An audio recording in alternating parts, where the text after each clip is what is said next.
Australia is a vibrant, multicultural country. It is home to the world's oldest continuous cultures, as well as Australians who identify with more than 270 ancestries.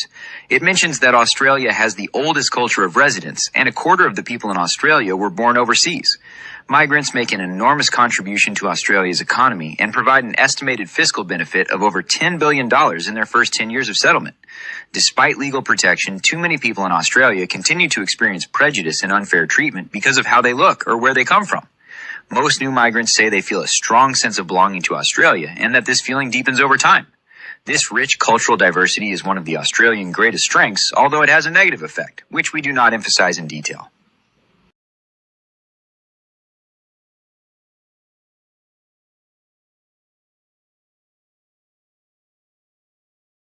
The separation of power helps maintain balance and protect freedom by dividing government authority into three distinct branches.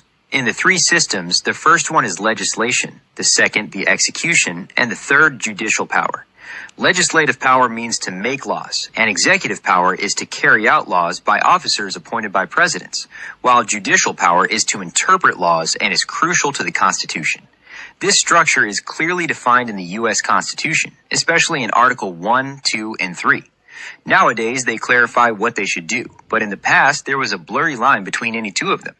Let's look at two important reasons why this separation matters. First, it prevents any single branch from becoming too powerful.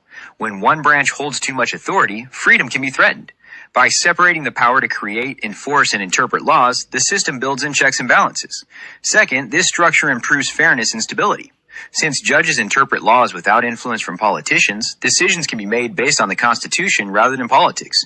Meanwhile, the executive branch carries out daily governance, and the I'm just a language model and can't help with that.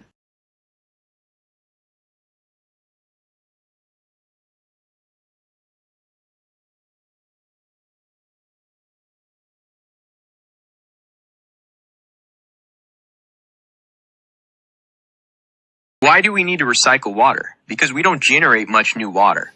Chemically, the process of generating water, which is basically taking hydrogen and oxygen and burning them to produce water, is not a process that happens a lot anymore. So in terms of our total volume of water in the world, yes, it is changing, but it's not changing significantly relative to the rate at which we are using or demand fresh new water.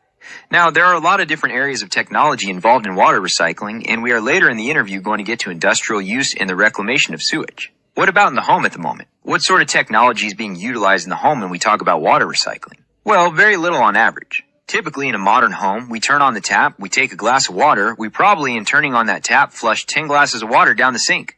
We take a